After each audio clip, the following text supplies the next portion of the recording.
पिताजी की कमर में बहुत ज़्यादा दर्द हो रहा था। वो खुद ही कटोरी में तेल लेकर कमर पर लगाने की कोशिश कर रहे थे, लेकिन उनका हाथ अच्छे से नहीं पहुंच रहा था। वो मुझे बोल रहे थे कि सोनाली, जब तुम्हारी माँ रहती थी तो कभी कभी मेरी कमर की मालिश कर दिया करती थी, पर अब मैं अकेला हो गया हूँ, तो क्या करूँ? ये सुनकर मुझे अच्छा नहीं लगा। मैंने उनको कहा कि कोई बात नहीं पिताजी, मैं आपकी कमर की मालिश कर देती हूँ। आप बिल्कुल भी चिंता मत करो। भले ही मैं आपकी सौतेली बेटी हूँ, जब आप मेरे लिए इतना कुछ कर रहे हो, तो क्या मैं आपके लिए कुछ भी नहीं कर सकती? मैं उनके हाथ से कटोरी लेकर उनकी कमर में तेल लगाने लगी। तेल लगाते लगाते कुछ ऐसा हुआ कि मैं मेरे प्यारे दोस्तों, कहानी में आगे बढ़ने से पहले चैनल को सब्सक्राइब ज़रूर कर ले और बेल नोटिफिकेशन ऑन कर ले ताकि आपको आने वाली स्टोरी आसानी से मिल सके। मेरा नाम सोनाली है। मैं 24 साल की खूबसूरत औरत हूँ। अभी 15 दिन का मेरा एक बेटा है। आज मैं आपको पूरी कहानी बताती हूँ ताकि आपको पता चले कि मैंने कैसे अपने पिता के साथ पुत्र रत्न प्राप्त किया, और आज मैं बहुत ही खुश हूँ। मेरे साथ मेरे ससुर, मेरे पति, सारे खुश हैं। पर यह सब कैसे हुआ? क्यों हुआ?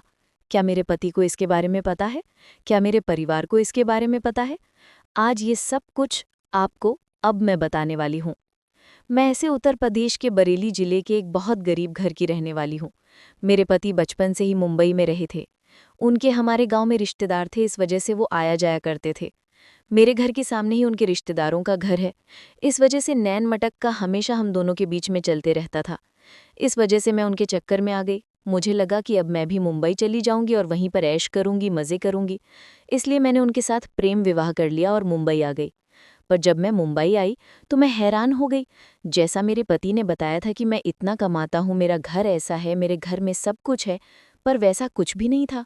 मैं प्यार में इतनी ज़्यादा अंधी हो गई थी कि मैंने सही को सही नहीं समझा और गलत को गलत नहीं समझा। मेरे घर वाले मुझे मना करते रहे कि तुम इसके साथ शादी मत करो, पहले जाकर सब कुछ चेक करेंगे, मुंबई जाकर देखेंगे कि लड़के के पास कुछ है भी या नहीं।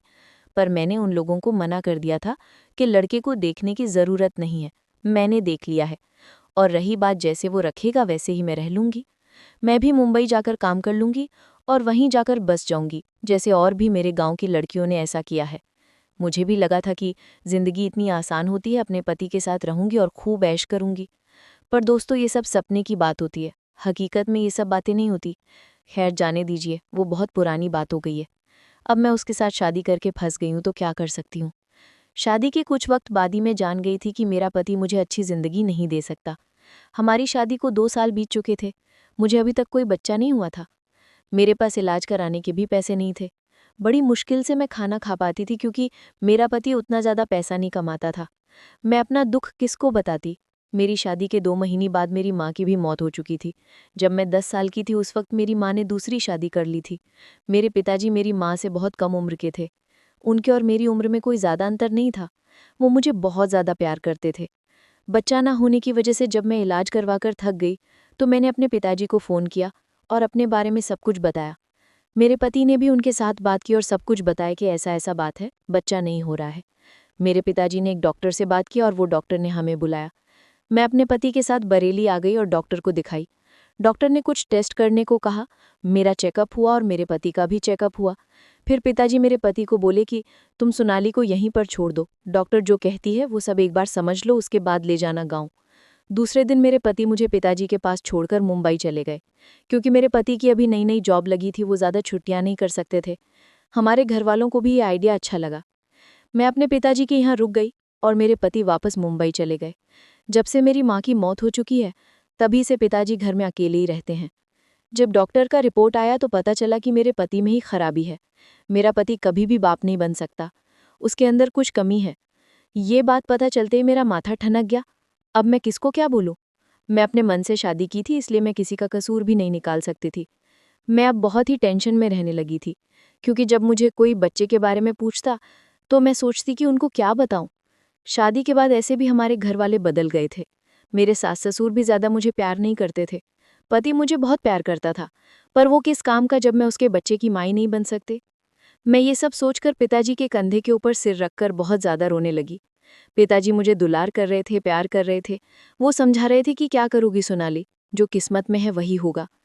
मैं भी समझ गई, जो किस्मत में अब उसको तो कोई काट नहीं सकता और मैं पति तो बदल नहीं सकती।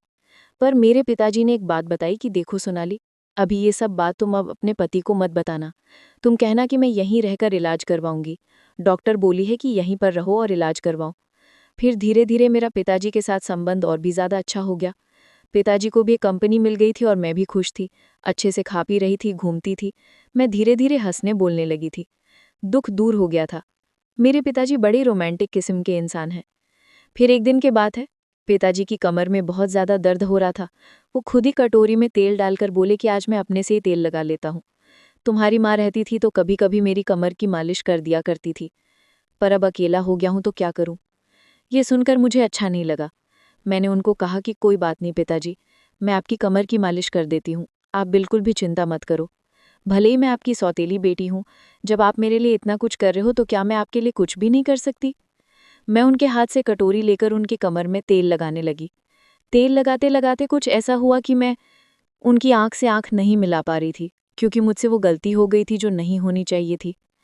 अचानक से पिताजी बोले कि सोनाली, मैं एक बात तुमको बताऊं। तुम्हें पता है तुम्हारे पति में खराबी है। मुझे पता है तुम्हारे पति में खराबी है, पर दुनिया को नहीं पता, और ना ही तुम्हारे पति को ये बात मालूम है। तुम चाहो तो माँ बन सकती हो और ज़िंदगी अच्छे से काट सकती हो, क्योंकि तुम्हें भी पता है कि लव मैरिज की है तुमने। तुम अपने पति को छोड़ भी नहीं सकती हो। आजकल गलत संबंध मनाने के लिए लोग किसी से भी अपने रिश्ते बना लेते हैं। दिक्कत तब होती है जब कई मर्दों से संबंध रखने वाली औरत पेट से हो जाती है, तो सारे मर्द उसका साथ छोड़कर भाग जाते हैं। मैं अच्छे से समझ रही थी कि पिताजी मुझे क्या समझाना चाहते हैं। मैंने उनकी बात पर अमल किया और उनकी बात मान ली, क्योंकि मैं भी तो माँ बनना चाहती थी और मेरे पास और कोई भी रास्ता नहीं था। फिर मैंने सब कुछ पिताजी के हवाले छोड़ दिया और उनसे मुझे सब कुछ मिला था, और आज मैं एक बच्चे की माँ बन गई हूँ। मेरे प्यारे दोस्तों, अगर आप ऐसी और भी मज़ेदार कहानियाँ सुनना चाहते हो तो चैनल को सब्सक्राइब कर लें और बेल नोटिफिकेशन ऑन कर लें। कमेंट बॉक्स में बताएं कि आपको स्टोरी कैसे लगी। कल मिलेंगे ऐसी एक और वीडियो के साथ। धन्यवाद।